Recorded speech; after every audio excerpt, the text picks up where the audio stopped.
This episode of the 40 Thrive podcast is brought to you by Coconut. A little tube of Coconut can do big things for your love life. It makes everything easier, smoother, more like it was meant to be, and it does it in a totally natural way.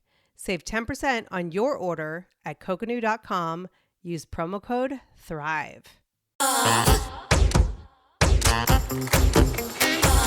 You're listening to the 40 Thrive podcast, the show created for women 40 and beyond, ready to shake things up. And now, your host, Jackie McDougall. Welcome to the 40 Thrive podcast. I am excited about this episode because it's the first in a series that's extremely important to me.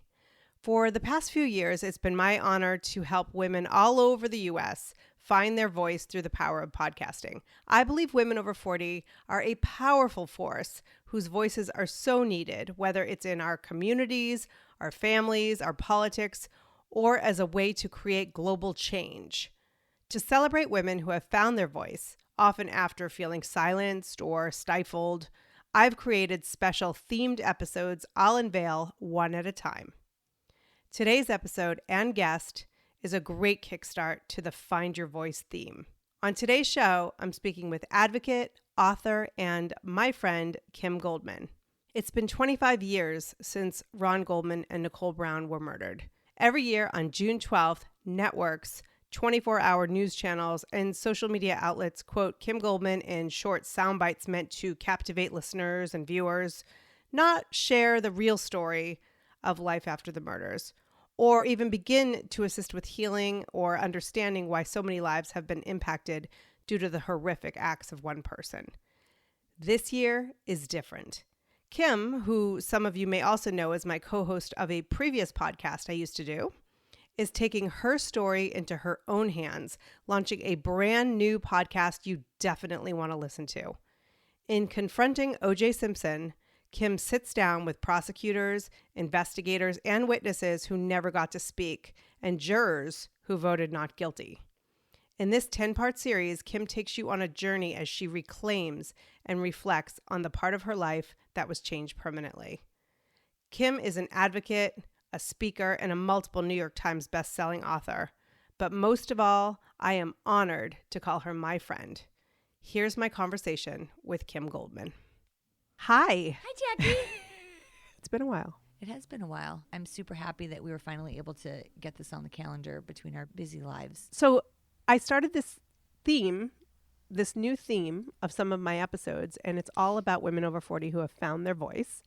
And clearly, you have been using your voice for good for a very long time, but you're stepping it up in a different direction. So let's talk about your podcast. Your podcast just came out yesterday. I know. It came quickly. We worked feverishly to make sure that we got it done in time. We had a target date. And so we've been busting our asses to get all the interviews done and to get the production elements in. And I'm learning so much about all of the extra things you have to do to make a podcast sound cool, and the music and the artwork. Yeah, we never did that on broadcast. Our podcast was different. I didn't realize that this was, when I was first starting, they were telling me I have to walk around with Zoom, make sure that I'm recording getting in and out of the car, making sure that I'm recording ringing doorbells and nature sounds. And even if I'm walking through my garage to press the button, I'm like, what? And they said, it'll become second nature to you, but think of it like when you're writing, it's adjectives for your story, right? It's a way to describe the room. So now you're just using audio to fill in those blanks so people get a sense of where you are. And so when I started listening to how the podcasts were coming together, I'm like, oh, that sounds really cool. So it's been a learning process. I learned how to find a podcast. I know when we were doing podcasts, you had to do a visual for me. I had to revert to that. Which is so funny because I find especially with women over 40, the education of how to find a podcast is just as important as the actual episode. Yeah. So that was fun. But yeah, it's been great. And so it dropped yesterday and on June 12th, which is 25 years after my brother was killed. So yeah. 25 years. That's going to feel a little surreal. Yes and no, because I feel stalled in my growth in some ways, in my maturity and in my age. So sometimes I feel like it just happened, and other times I feel like it's been an eternity. It's just a number. The fact is that you work with teenagers, many of whom go through trauma. So you understand trauma more than your average person. You know it's not linear. For one of the episodes, I interviewed David Kessler, who's a grief specialist. And I could have had a whole series with him because he really was validating all of the things that I've been feeling for years. And at the whole episode, you're going to just hear me saying, yes, okay, I'm not nuts. Oh, yes, thank you for validating. Yes. It feels very isolating to be dealing with grief and trauma. And then when you step outside of your own little cocoon and you talk to other people who are experiencing it, there's that moment of like, thank you. And a lot of head nodding. And so, and head nodding doesn't work well in the podcast world. So, so I had to learn how to, it was validating and, to be able to have my own experience to bring to the podcast, but then also to bring to counseling with the teenagers. As always, my two worlds are colliding and I love that. I think that what you do for a living at the Youth Project, that life doesn't always look the way you expected it to look, and I'm not even just talking about everything that you've gone through with your family, but just being a 47-year-old woman. So right. I think that you bring so much to that. But for those listening who don't necessarily follow you on Twitter, which is the most fun you could have on the internet, first of all, they may not know that you have been doing so much work for victims' rights and advocacy and all of these years, just really giving so much of yourself, of your time, of your experience. They may just see when the media decides to acknowledge that it's an anniversary. So right. Why the podcast now? I think for a very long time, I have tried to figure out how I could maximize what I feel is important, which is honoring victims and survivors and their plight and their resiliency and their courage and all of the great works that are being done around the country to move the ball forward in that regard. And so I've just really struggled, honestly, on how to do that. I've written books, I've lobbied, I've traveled to speak, I've pitched shows that all around victims and survivors to really highlight what goes on behind closed doors and behind the scenes. And there just isn't a market for it. For whatever reason, people that are decision makers, I should say, don't think there's a market for it. There is a market for it because people every day are being traumatized and suffering loss and grief and trauma. And we are such a huge demographic that I can't figure out why there's such a disconnect between the mass media and the reality of life, right? We watch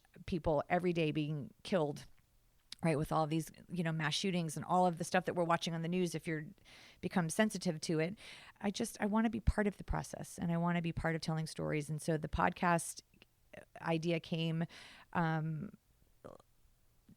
out of really just wanting to confront my own grief, my own loss, my own trauma, my own struggles. But really it just is a vehicle to start to unveil other people's loss and trauma and grief. And hopefully future episodes and seasons will continue to do that. One of the things that you've said to me in the past multiple times, people are telling your story. And I remember you saying to me that you could not do any of this and people are going to tell your story, or you can actually have control, right, or at least a voice in your own story. Right. How do you go from experiencing this, watching people tell what they think is your story or the sexy parts of it, to like stepping out of the fear, stepping out of the grief in order to be confident in what you're putting out there? Well, I think I've always felt confident in putting out there what's important to me. It just doesn't make the cut, right? It just doesn't make the edit, right? So everything is reduced to a soundbite, or like you said, if it's not sexy, if it doesn't fit in the narrative that the producer or the host of whatever show I'm doing feels is the important narrative to tell. And so I'm frustrated in that process. And so doing this podcast and being able to have control over what message and what narrative I want to share, knowing what the important elements are to a story from a victim standpoint, from a resiliency standpoint, from all those things that are important, that's been freeing. And I have unfortunately gotten pretty good at being able to, not for the purpose of this show, getting my sound bites in, but I'm pretty good at being able to know how to craft a sentence and a phrase and a comment that can't get edited out and that can't get misinterpreted. But that's exhausting. And so the podcast lets it breathe a little bit. The podcast allowed me to share what I wanted to share on my own terms in my own space and have conversations with people that are important to me, that impacted my life, that are an integral part of my brother's trial and, quite frankly, my life for the last 25 years. And I wanted it on my terms. And again, you know, for future seasons, that's going to be the same model that we continue. So this season would be your story, but in future seasons, you could help others tell their stories. The goal of the show for Confronting is to confront. I struggled with the title in the beginning because it felt so confrontational, and it felt. And I know you're not a confrontational person. I'm not. But it felt the negative. You know, confronting sounds negative. You know, when you say it, like your brows, like even as I'm telling you, like I can feel my brows furrowing a little bit. You know, but I do think that there is something to be said for facing things head on and for stepping outside your comfort zone and confronting things that you might not otherwise do if you didn't have someone to do it alongside you. And so the show really does allow for us to kind of go back in time a little bit, to confront your own demons, your own grief, your own fears, your own injustice that has happened to you. And confronting can be a lot of different things for different people. And mine just happens to be, for this first episode, kind of just confronting people along the way that I had questions to ask and I never got an opportunity to. Being able to talk to jurors in the case, law enforcement that I never really sat down and were able to ask questions about evidence and process and why decisions were made in the prosecution's office, et cetera. So I don't know. I kind of learned a lot as I went along. What kind of reaction did you get from some of these people who have been sort of hidden from this? You know, they're not necessarily all people who are in the spotlight of this case. What was that like? I was met with immediate acknowledgement and acceptance of the invitation to participate, which I was very emotional about. I didn't realize how emotional I would be about it. I mean, I a handful of years ago wrote a book, Media Circus, and it was sort of the same idea that I reached out to families involved in high-profile cases and asked them to participate in this book so we could have, you know, real-life, heart-to-heart conversations about the process, media, et cetera. And it was sort of that same feeling that people were like, yes, of course, what can I do? And I forgot that I had that success with that book. So when I started doing requests for this and I had the same success, I was like, oh my God, people like me. People want to help me. I kind of had like my own Sally Field moment, like over and over and over again. Right. So, but that feels amazing. I think being able to preface it with, you and I are in control of this conversation. You get to say what you want to say. It's just two people chit-chatting. It's not an interrogation. I'm not coming after you. You know, with the jurors, it was a little bit different because I do have some strong feelings. I can imagine. But it's been lovely. Why do you think they were so open to talking with you? Because I'm charming. And well, duh. Well, depending on the person, I think there is a connectedness that we all have, having experienced this case. And one of the themes that continued to show up in each of the episodes was that even though we all lived this same experience, we all traveled the path differently. And so while I may have been in the courtroom every single day listening to that testimony and having my own strong feelings, so did the jury. And while we were both watching evidence and watching pictures get thrown up on the screen or watching the defendant, and, you know, we all had other things we were thinking about, and we had different opinions that were being formed, and how this impacted us before, during, after, I just thought was fascinating. And so the reaction that I had from people that I don't necessarily have a relationship with, I was intrigued because they wanted to share their story. They wanted to help me. They thought they were giving me closure, I think, which hilarious. We all know is bullshit. Yeah. But the people that, you know, like a Chris Darden, for example, or Marsha Clark, who were the prosecutors, we have a relationship. We have a friendship. They love me. They want to do whatever they can to help me find my way, find my voice, find my peace. Others, you know, I think were wanting to get some things off their chest, and this seemed like an appropriate place to do that. And some people have always wanted to talk to me and just have never reached out, and so they were equally as giddy to participate as I was to ask. Are there certain people that were surprising to you that maybe you had an expectation and it went quite differently? I think the two jurors, I think probably, I think those, I'm still, even though I'm done and the interviews are done, I'm still feeling the effects of those conversations, because they are sharing some information that I've never heard before, about what went on during deliberations, about what their feelings were pre-trial, during trial, post-trial. Some of it was validating, some of it really pissed me off, and so I really needed to keep my composure, because I understood that these two gentlemen that agreed to do the show were really kind of coming out of their comfort zone. They were really nervous. One in particular was very emotional. I felt like I was comforting him a lot while I was sitting there really pissed off and seething, which was just an interesting dynamic to watch. Those are one of those moments where you wish you could see that happening. I was a little shocked. We had a witness that never made it to the witness stand, Jill Shively. She saw the killer driving erratically from the scene, and she was never put on the witness stand because she sold her story and was deemed uncredible. I know how empathetic you are, and I know how you have this way of wanting to help people feel better. And so as you're going through this, and some people are maybe processing, I mean, I know just from watching the media, it seems like Chris Darden has struggled for a long time with just all of this. And so did you find that not just with the jurors, that you found yourself comforting some of these people as they told their stories? I did, actually, with the majority of them. And that just could also be that I'm... So it's not confronting, it's comforting. That's the name of it. Let's just change the title. It dawned on me specifically with the prosecutors. I spoke with Marcia Clark and Chris Darden and Bill Hodgman, who are all the three lead prosecutors. Bill Hodgman doesn't really do a lot of media. I was able to acknowledge and appreciate and say thank you. I've done that numerous times with Chris Darden. He just doesn't hear it. He's still wounded, and he carries a lot with him still. And I feel for him, and I want to relieve some of that for him. But that's just part of his story.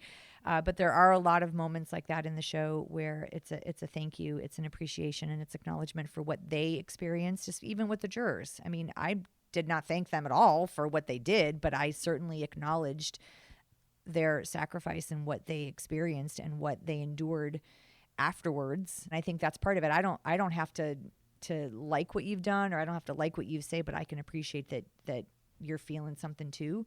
I don't know that I was preparing myself. I don't know that I thought that was going to happen, but it just is natural. If you're a human being and you have warmth in your heart, that's just normal to try to extend some kindness and gratitude. And there was a lot of that, though, and I think that it was received kindly when I offered it. Right. Well, I think that's why probably many of these people said yes, too, because you have shown the world 25 years. You've been advocating and doing media and writing books and helping save or preserve teen lives in your regular 9 to 5. I think that if you do just a quick search over 30 seconds on Google, you can see all the positive work that you're doing, and that you're not suddenly going to come out and be this sensational. Right. You know, one of the jurors, he was visibly nervous, and I knew coming into it. Did part of you love that he was nervous? Yeah, he should be. I mean, I've never talked to the jurors before. I talked to one, actually, that's a lie I said. I talked to one of the jurors on a show I did a handful of years ago, and I look back at the footage, and I was like sitting on the edge of the seat. Like I didn't even want to like have our tush cheeks touching. Like I wasn't in a good headspace to receive what she was saying. And quite frankly, I thought it was bullshit what she was saying, you know, and I went into this podcast not really wanting to be people's confessional, but sometimes that's what happens. And I learned with myself that that's okay. You know, letting someone speak their piece and letting people get things off their chest, and me saying thank you for sharing doesn't mean I've given them a free pass. And it doesn't mean that, okay, you're good to go now. It just means that we shared stories, and I provided an opportunity for people to get some things off their chest that maybe they'd been holding on to. And so they were able to confront their own fears and to confront me, because I'm sure there were things that they've been holding on to. And I know for the juror, for example, he did comment. He's like, you're being so nice to me. And I chuckled at that. I didn't really know what to say, because I'm thinking, I don't like you, and I don't have to like you. We're not going to be best friends after this. This was a lovely conversation. I challenged both of them, and I was forceful in my challenge of both of them. But I can still be a lovely human being and still appreciate that we have a difference of opinion, and still harbor some angst towards these people that made a decision that horribly affected my life. Like, I'm not going to just be like high five and hug it out and we're good to go. But I can still be a kind person in that process. Right. You spoke to the prosecutors, you spoke to jurors, anybody else that we would be surprised? You will hear that I made inquiries to Judge Ito, to the killer, to attorneys, to family members and friends. And as people subscribe and pay attention to the episodes, and as they hear them, you'll start to hear how those conversations unfold. One of the things that was important for this, the show is called Confronting OJ Simpson. And so obviously there's an inference there. And so I think the listeners will really get to determine for themselves what the outcome is, what the outcome should be. And you'll have to listen to find that out. But the process of even coming up with a list of people that I wanted to talk to, coming up with things important for me to ask, even reaching out to Judge Ito, like that was not an easy thing to do, and was it going to be me that did the reach out? Was it going to be the team of people? And I was like, no, this is my thing. This is part of it. Do I want to be reaching out to some of these people? Heck no. But that's part of the journey for me, the confronting of the fear and the confronting of the why am I not wanting to talk to this person? It's not going to change my life at all if I talk to one of these jurors. Like, do I get anything out of it? I don't know. You'll have to listen and find out. But just even the struggle and the internal struggle with wanting to or not wanting to is actually interesting for me. And that was part of the growth for me. And hopefully the listeners will take something from that too. Absolutely. What has this process, this journey done for you? Has it changed anything? It has reminded me that I am more capable than I give myself credit for. It has reminded me that I'm kind of kick-ass in some areas that I think I forget that I am, that I'm stronger and braver than I remind myself to be every day. I did a really good job and I worked really hard, and I don't think that I give myself time to just pat myself on the back, and I know that sounds kind of funny. You and I know this. We don't really acknowledge when someone pays us a compliment. We're like, oh, we just poo-poo it. And I'm really getting much better at saying thank you, because I did do a really good job. And this was hard and this was not easy. It was very emotional. It unpacked a lot of stuff that I had tucked away for a long time. But in order for me to be of service to others, I need to make sure that I got my own shit handled and be prepared and know that I can handle more if I need to. I've suffered the worst possible thing ever. So this process was about reminding myself that I can handle almost anything. But I know that this is a stepping stone to me being able to tell other people's stories. And that's my ultimate goal. And I needed to deal with some of my own stuff in order to do that. As your friend, I've been following you pitching these show ideas for years. But I think that when it comes to TV, they're looking for, like we talked about, those sound bites and that sexy thing. And the power of podcasting, the power of not just having these conversations, but it's like an audio documentary where people can follow your journey, where you can tell your story, where there's room to breathe. It's not a 3-minute segment. Right. It's not responding to Oprah on national TV. You are able to bring Kim into this whole journey, which I think is amazing. I've seen you. We've been at a park and someone's like, hey, I know you. Or somebody comes up and tells their story. You always make time for people. The reason that those people in Media Circus said yes to sharing their stories is because you've been guiding families who are thrust into the public eye due to a tragedy. You've been coaching them for free. You've been Seriously, you've been getting on the phone with people who are like, what is happening? I don't even know how to deal with this. Like, people don't understand that you've been coming from a place of service in your life, your entire life, probably even before this all happened. The more you share it, the more you promote it, you are helping people. This is not just, hey, this was a big case. We all know of it. We all know where we were. All that bullshit that like people are constantly tweeting you because they feel it's important for you to know where they were when they heard. Like it's ridiculous. You know, I appreciate what you're saying. I think when you and I've talked about this, like sometimes I'm so tired of telling my story.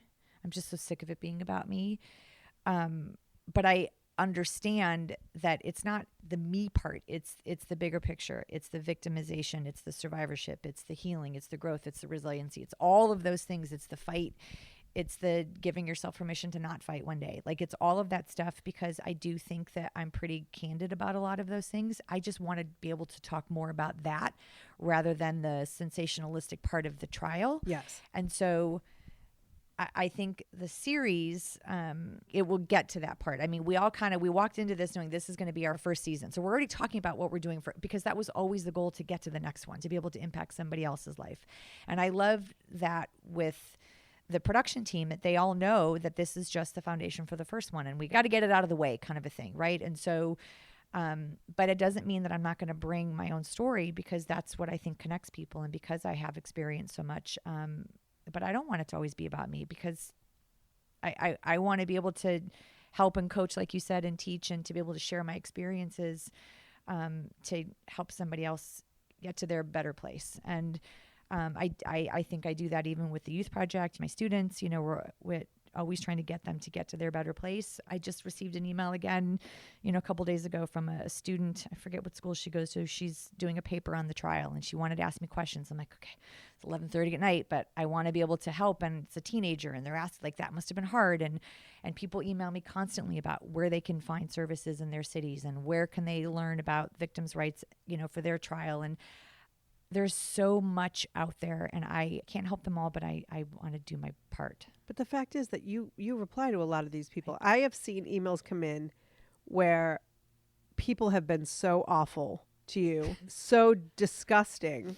My whole thing was like, I would post them, publish them, do it. And you're like, no. So you have so much more grace than most people, but you sift through some of that and find the ones where you know that they need help and you reach out.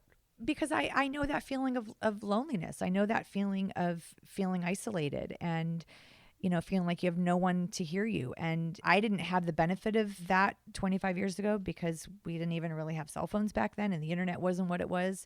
And so today with people's ability to be able to find you everywhere, which is a little stalkery, but I don't want to not acknowledge that someone did that. Someone searched the internet, sought me out and wrote an email, a tweet about their story and put themselves out there. And I don't always have the answers, but at least I can validate and I can say, I hear you, please keep reaching out. Let me see what I can find for you. And then I have guilt if I don't get back to them right away, but that's for the Jewish guilt show.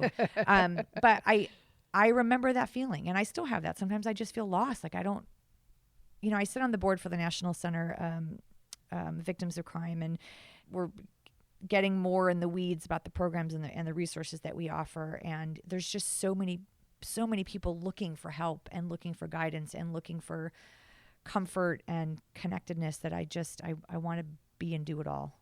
I know that's not realistic, but that's where my heart is. I think a lot of people can relate to just that. You want to help every single person, but how do you practice, you know, the art of self-care when, I mean, this podcast alone is something that has pulled so much out of you and been so hard for you. Like, how do you fill the needs of Kim during all of this?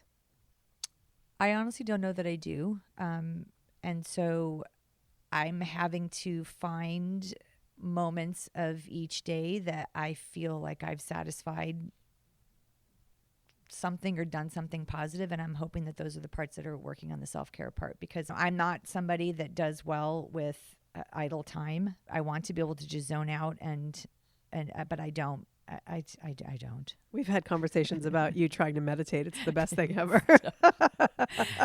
You get like angry. I do. I struggle with that. And maybe that's, I have to stop trying to force myself to do something that I'm not good at. Maybe that will come later. I don't know.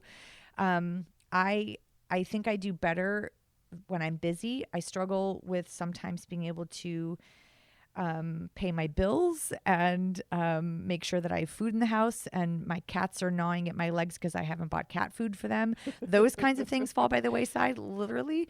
But I think overall, the self-care comes with just knowing that I'm doing good work and that I'm being a good role model for my kid and for my staff and hopefully for victims and survivors.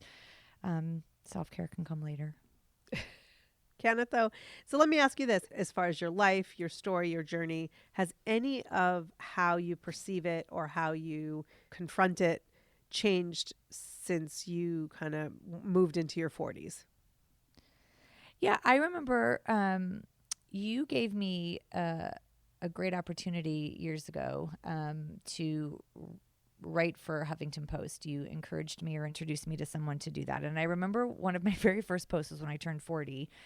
And I don't remember what it was, but it was about my butt. And I remember like my badonkadonk. And I remember writing about the fact that when I was younger, I used to tie shirts around my ass to cover it up because I was so self-conscious. And I remember kind of turning 40 and being like, screw this, and taking the shirt off and just owning my ass. And it was kind of a metaphor for, just feeling comfortable and confident with who I am and what I say, and not having, not needing to apologize. I'm very aware of the statements I make.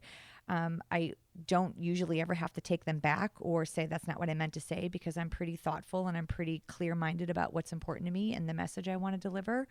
And I feel good about that. I don't remember feeling that way earlier in my life. I have a sense of freedom, I think, in my 40s because I'm a good egg and I know that. And I know I'm smart and I trust myself more than I ever have. And you say what you mean and you mean what you say. I do. What does it mean to you to 40 thrive? I think being able to acknowledge where I need help, where I struggle, where I'm successful, where I'm vulnerable, where I'm strong, and not being apologetic about those things, and having some humility and some humor. I find myself laughing more and more about the fact that I can't remember if I've peed. I pocket Tums, just like body aches, I'm just embracing all of it because why not? This is kind of fun, and I'm finding that there are a lot of other people in our age demographic that are taking ownership of this, and it's kind of exhilarating to be with like-minded women that, and I know we can say this, that we're kind of like in this fuck it mentality. Like, this is who I am, and I love it. I've never been someone that lives my life with regrets. I've never been like, oh, I wish I would have done. I did based on the information that I had at the time. And so great or poor decision making was only because of what I knew at the time. And so I think that had I gone back and tried to do the what ifs and all that crap, that I wouldn't be here. And so I get the benefit now of learning all these things and being able to learn from my own experiences and be excited about the new ones I get to learn, and talk to others about it. And what I love about the Youth Project is I get to take some of my own stuff that I learned and pass it down and give them a little bit of encouragement and insight, but they still got to go through it. Yeah. And, Well, Kim Goldman, thank you. Thank you. I think that this is a really huge step for you because you have been wanting to tell other people's stories, and you're smart enough to know how to bring them in. Yeah. And then they stay. Yeah, I appreciate that. I think for listeners, I hope their heartstrings are tugged on. I hope they find the humor. Everything you do has some sort of humor. I've been listening, obviously, and there is a lot of laughing that goes on. And I think that that's a forgotten element to grief and loss and tragedy. You can still laugh while you're processing and dealing. So I would encourage people to bring Kleenex because it's very emotional, but to just be open. It's exciting and it's really good. Subscribe to Confronting OJ Simpson on your favorite podcast app and connect on social media at Confronting Pod and Kim E. Goldman. Thank you so much for listening to this episode. Don't forget to share with a friend and subscribe to the podcast, and you will never have to search for it again. It'll automatically show up each week in your favorite podcast app. Until next time, take care and keep thriving.